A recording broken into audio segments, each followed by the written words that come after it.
বিগত 10 দিনে টিয়কত বাহৰ পাতি আছিল সুমি আৰু তাৰ্কিক বৰাই টিয়কৰ পৰা আৰক্ষীৰ এটা দলৰ লগত ডিব্ৰুগড়লৈ ৰাওনা হৈছে সুমি আৰু তাৰ্কিক বৰা যি কোনো মুহূৰ্তত হ'ব আত্মসমৰ্পণ আমি পুনৰ জনাইছো এই মুহূৰ্তৰ এটা বিগ ব্ৰেকিং নিউজ বিগত 10 দিনে টিয়কত বাহৰ পাতি আছিল সুমি আৰু তাৰ্কিক বৰাই টিয়কৰ পৰা আৰক্ষীৰ এটা দলৰ লগত ডিব্ৰুগড়লৈ ৰাওনা হৈছে সুমি আৰু তাৰ্কিক বৰা আৰু যি কোনো মুহূৰ্ততে হ'ব আত্মসমৰ্পণ এই বিষয়ে অধিক জনাব আমাৰ news driver chief managing editor Syed Zarir হুসেইনে সৈয়দ জাৰিৰ হুসেইন ডাঙৰীয়া আপোনাক স্বাগতম জনাইছো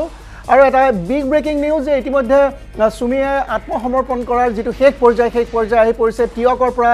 আৰক্ষীৰ এটা দলৰ সৈতে ডিব্ৰুগড়লৈ ৰাওনা হৈছে সুমি আৰু তাৰ্কিক বৰা আপোনাৰ প্ৰায় বিষয় আৰু অধিক জানিব বিচাৰিছো হয় সক বনদীপ এতিয়া ইমান দিনে এটা জল্পনা কল্পনা হৈ আছিল বহু সংবাদ মাধ্যমে কৈ আছিল যে নেপাললৈ গ'ল কেনেকৈ একদম বিস্তৃতভাৱে ব্লো বাই ব্লো একাউণ্ট যেন এজিফ যেন সেই সংবাদ মাধ্যমবিলাকে যেন প্ৰত্যক্ষ কৰিছিলে কিন্তু এতিয়া আশ্চৰ্যজনক কথা যে টিয়কত যোৰহাট জিলাৰ টিয়কতে ইমান দিন তেওঁ লুকাই আছিলে ইনফেক্ট 3 তাৰিখ মানৰ পৰা টিয়কত আছে অৰ্থাৎ কালি টিয়কৰ পৰা বোকাখাটৰ পৰা দুজন ব্যক্তিক গ্ৰেপ্তাৰ কৰিছিলে আৰু তেওঁলোকে কৈছিলে যে তেওঁলোকৰ তাত লাষ্ট 3 তাৰিখে ৰাতিপুৱা ভাগত তেওঁলোকৰ তালে আহিছিল তাৰ পৰৱৰ্তী সময়ত টিয়কলৈ গুচি গ'ল বোকাখাটৰ পৰা কিন্তু গোটেই কথাটো আজি সাৰেণ্ডাৰটো কেনেকৈ হ'ল একচুৱেলি আজি যেতিয়া তেওঁৰ তাৰ্কিকৰ ভায়েক অম্লান বৰা তেওঁক মুজাফৰপুৰ বিহাৰৰ মুজাফৰপুৰৰ পৰা যেতিয়া গ্ৰেপ্তাৰ হ'ল তেতিয়াই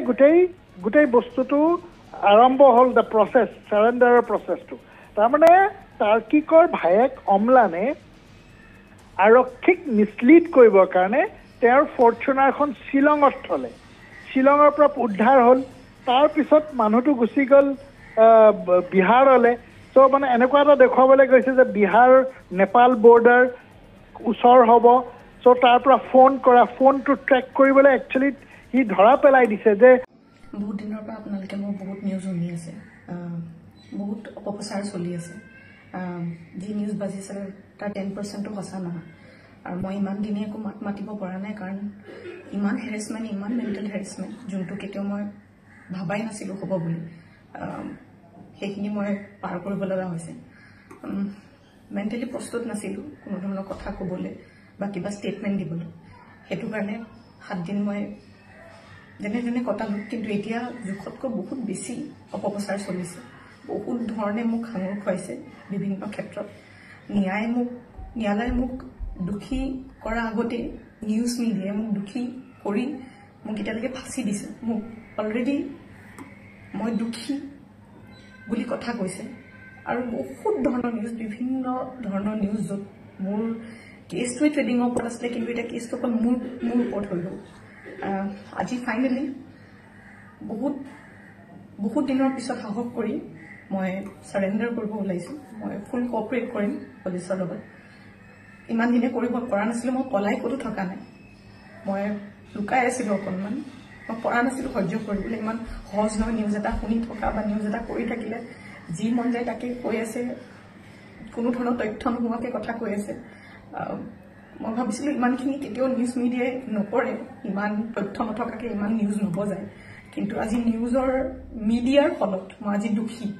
গোটেই মানুহৰ আগত মোৰ মান সন্মান মোৰ মা দেউতা মোৰ পৰিয়ালৰ গোটেইবোৰ উলংঘ হৈছে আৰু এতিয়া আৰু ধৈৰ্য ধৰিব পৰা নাই চবৰে এটা সীমা থাকে সেইটো কাৰণে আজি মই সাৰেণ্ডাৰ কৰিম আৰু মোৰ বিশ্বাস যে তথ্য চাই ন্যায়ালয়ে ডিচিশ্যন ল'ব আৰু মিডিয়াৰ নিউজ চাই নহয় চ' আজি মই সাৰেণ্ডাৰ কৰিম আৰু মই ফুল কোঅপাৰেট কৰিম পুলিচৰ লগত আৰু মোৰ বিশ্বাস যে যদি মই সত্য হয় মোৰ কোনো ধৰণৰ শাস্তি নহয়